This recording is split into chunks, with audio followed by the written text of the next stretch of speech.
Kasayan, magkakabit ka ba ng mini driving light? Magpa-power up lines ka ba? O mag-aabang ka ba ng power up lines? Panoorin mo to kasayan para meron kang idea. Ito siya ba? Dito. Tutumbukin na kagad natin dito yung yung battery.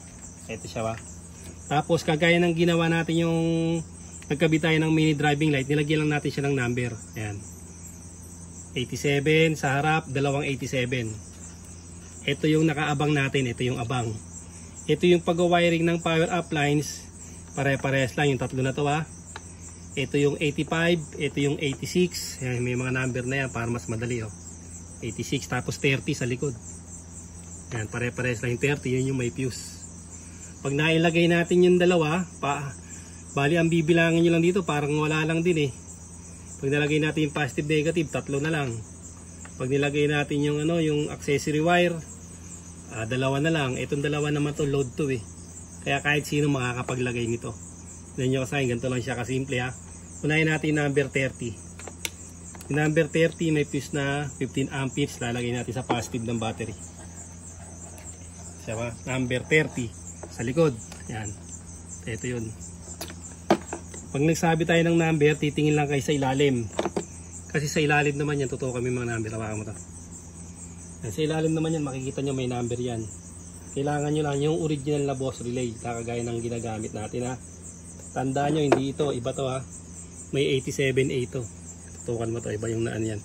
Halos magkaparehas lang yung dalawa na yan. Dapat ito, ganito ang nyo, made in Portugal.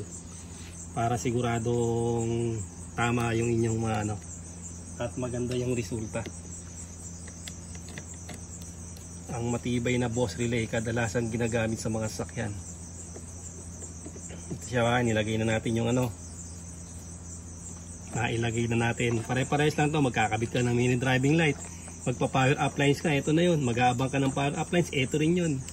Iisahin na lang natin para mas maraming makaunawa. Tapos ito yung natin, yung number 85 natin sa ground.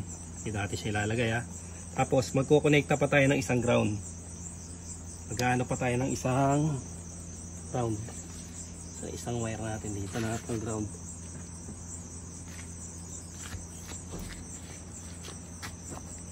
Tukan mo lang yan, hanapin ko yung pang-ground sa atin. Wala yung isang ground.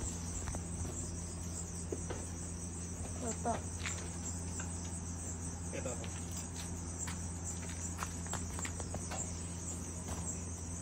Ito siya kasayan, tingnan nyo ha.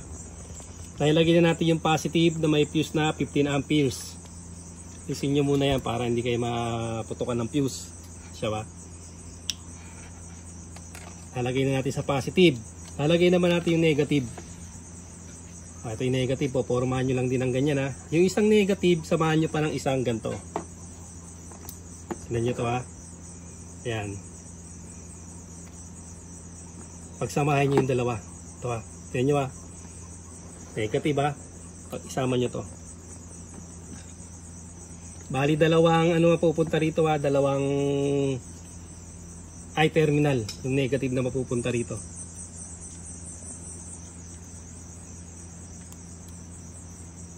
Kapag nasubukan nyo to, siguradong masisiyahan kayo sa resulta nito.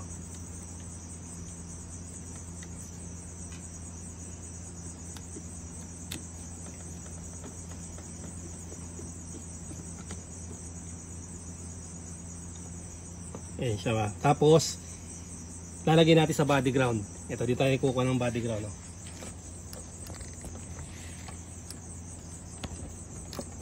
Ito kasing regulator rectifier ay alloy. Kaya napakagandang kuda ng ground. Pwede rin naman sa mga tornilyo. Ayan, yung mga tornilyo na yan ha. Pwede dyan, mga tornilyo. Basta yung magandang pagkuhanan ng ground.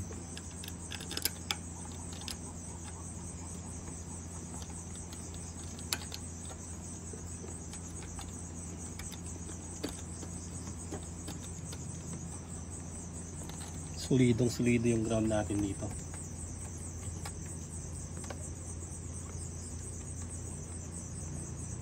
Yan. Tapos itong isa, ito yung kabila naman ilalagay natin sa accessory wire. Pwede kang kumuha sa kung saan malapit brake light switch, sa susian at saka sa accessory wire. Accessory wire yung ano, yung flash relay. Accessory wire ang ating kukunin. Dito tayo sa kabila. Ito natin best light.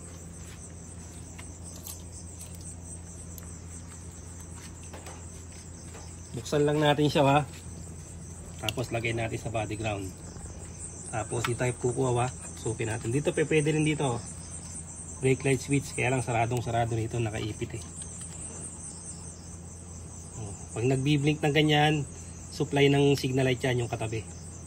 Ayan, steady lang dapat siya. Steady lang yung ilaw natin. Ito yung accessory wire. Pagka pinatay yung ano, ready siya. Ayan. Bubuhay lang siya pagka binuksan yung susian. Ito ay yung solid block. Dito natin ilalagay yung ano. Pansinin nyo kasi no, lakas ng ground. Basa eh. Ayan ha. Ibig sabihin okay na, nag-trigger na siya. Tingnan muna natin, malakas yung ground. Basa yung wire eh.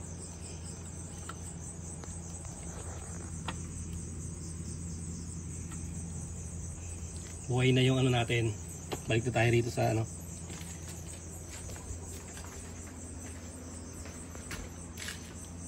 Nakuha na natin accessory wire, kaya pag binuksan natin okay na siya. May supply na tong ano natin, ha. May supply na yung dalawang ano natin, dalawang 87. Testin natin dalawang 87 natin. Lagay natin sa body ground.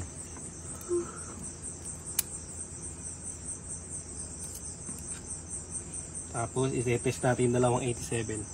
Para magkaroon siya, kailangan natin ilagay yung ating kanyang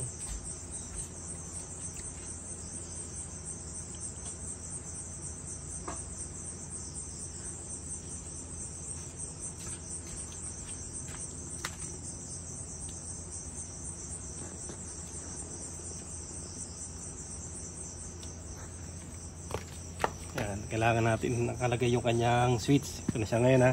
Tingnan natin. Ayan siya, oh. Meron na siya ngayon supply. Sa kabila. Ayan, dalawa. Pagka isa lang ang may supply, ibig sabihin mali yung nabili nyo ano, relay, ha.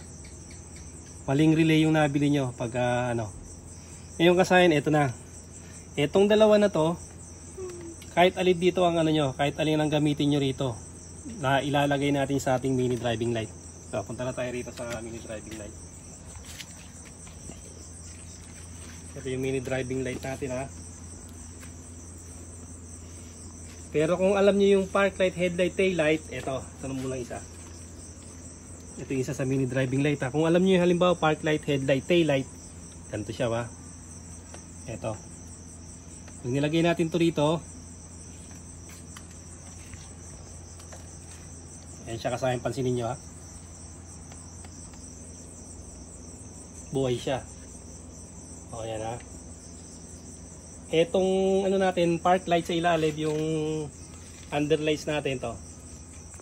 Pansinin nyo, ha. Ibig sabihin hindi yan nakalagay sa relay.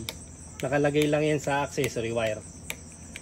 Ito siya ba, naka-accessory wire lang yan, ha. Ngayon ito, kung alam nyo yung ano nyo, yung kung makukuha nyo to, kung makukuha nyo yung park light, headlight, tail light, stator, hihiwalay nyo, ganito gagawin nyo. Ilagay nyo lang siya. Ibig sabihin, nakarelay na yung ating park light, headlight, tail light. Ito kasi pinalitan ko na lang yung headlight niya kasi malabo na. Eagle eye na lang yung nilagay ko yan.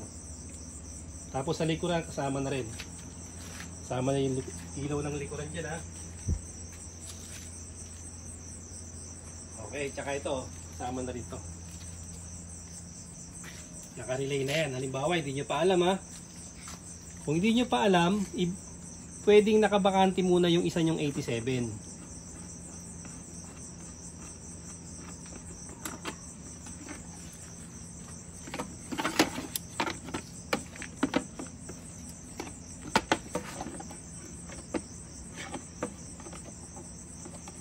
Pagalitin muna natin.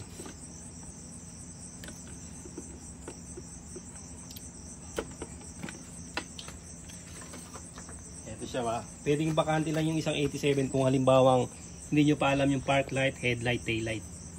Ito, ang gagawin naman natin, syempre, doon tayo sa mini driving light. Iaabang natin yung mini driving light kagaya ng ginagawa natin dyan. Ito siya ba. Yung pag-test naman ng mini driving light, halimbawa, may mini driving light ka na nakalagay sa accessory wire. Ito, halimbawa, ano. Halimbawa, nakalagay sa accessory wire, ganito. Mini driving light natin, ha. Halimbawa, nakalagay yan sa accessory wire. Ito. Alisin nyo lang to. Alisin nyo lang yung inyong ano, sa accessory wire to.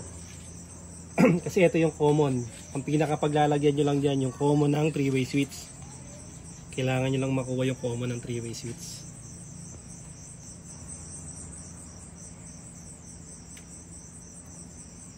Ayan siya. Ito yung common ng 3-way switch, yung kulay red. Yan na, nagkabit na tayo nito kaya ito mas mabilis na tayo rito. Kung mini driving light lang ilalagay nyo, yung nakaraan, yung binlag natin, doon lang kayo pupunta sa ano. Kung hindi kayo magpa-power up kasi ito yung mas maganda. So isa. Ito yung isa ha. Ito pansinin niyo yung dalawang 87 ha. Yan, napakasimple lang yan ha. Ito yung 87 na isa. Ilalagay natin dito. Ayan o. Halimbawa kung meron na kayo pero nakalagay lang sa accessory wire, ililipat nyo lang siya sa 87 ng relay. Ayan. Pag nailipat nyo sa 87 ng relay, gagana na inyong ano, gagana na inyong mini driving light. Ayan na siya. Dahil 4 wires to, kagaya ng ginawa natin, itong isang wire na bakante, ilagay natin sa horn with passing light. Para pagka bumusina tayo, magpapassing pa rin siya doon. Ayan siya, kasaya na. Tapos ito, pansinin nyo. Ito, hindi pa ito nakalagay sa ano, sa power up. Hindi siya kasama. Isasama natin. Ganito lang yung pagsama niya, no. Tinututok mo rito. Ito ba? Pupunta rin tayo sa 3-way switch. Ito yung 3-way switch, red, black, tsaka green. Ang common dito ay kulay red. Ito yung kulay red na to.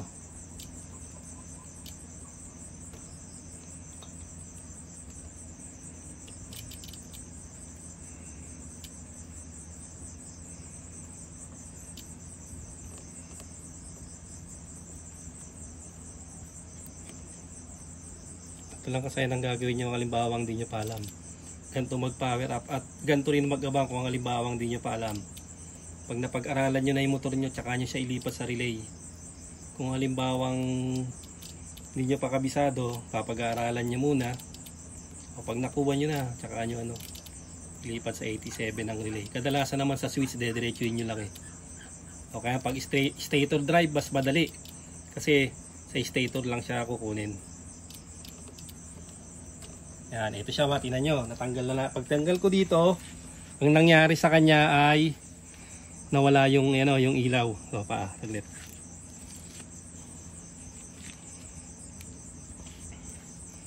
Sa accessory wire ililipat natin siya. Ilalagay din natin sa 87 ng relay. Ang ibig sabihin, nakalagay na rin siya sa relay. Ayan na siya. Nakalagay na sa relay yung mga ano natin ha. Yan, puro nakalagay na lahat sa relay yan. Kaya paano mo malalaman kung nakalagay na sa relay? Ito siya. Pag ginugot mo yung kanyang fuse, mamamatay siya. Yan yung mga nakalagay sa ating relay ha. Pagka ginuway nyo siya, napapansin nyo, ayan siya. Ginuway natin ha. O, yun iilaw siya ano. Yan na yung ano natin ha, mini driving light ha. Simpleng-simple lang yung paglalagay. Naka-power relay. Naka-power relay na siya kaya mas maganda na yung kuryente niyan. Mas ano na siya, mas matipid na sa battery. Mas magandang charging ang mangyayari diyan. Ngayon kasi halimbawa hindi niyo pa alam ano. Ito, nakabakante ito.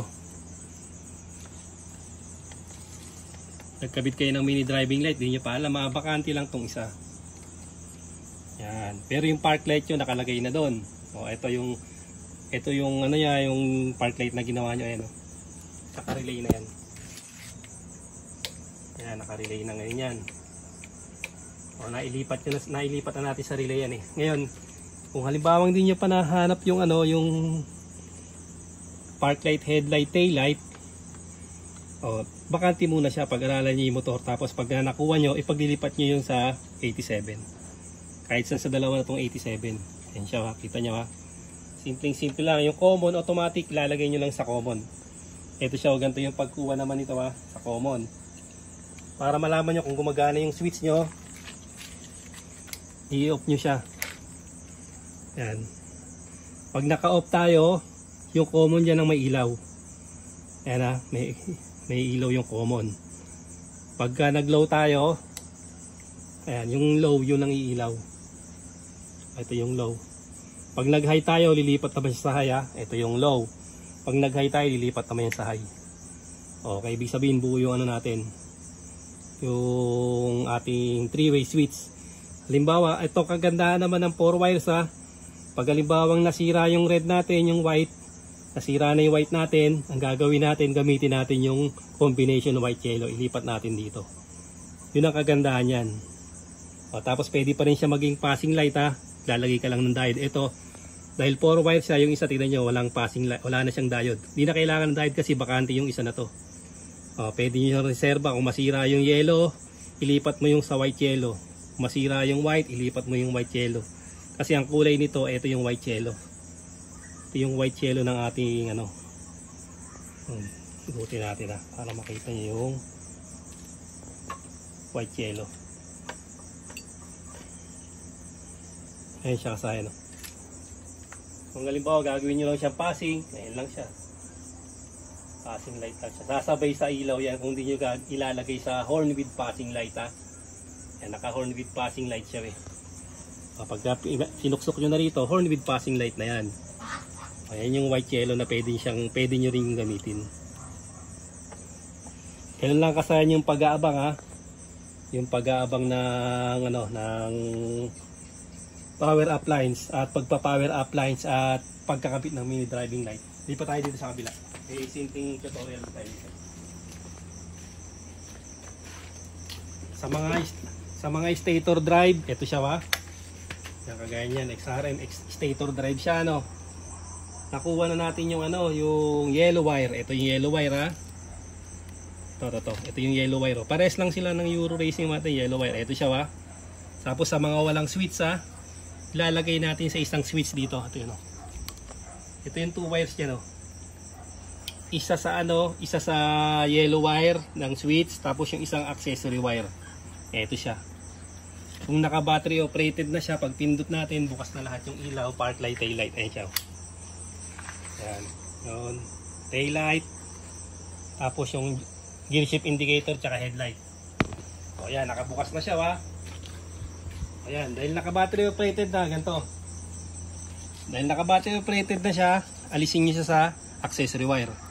Automatic yung pag binattery operated na sa accessory wire nila nilalagay yun. Pag tanggal nyo, mawawala yung ilaw. Siya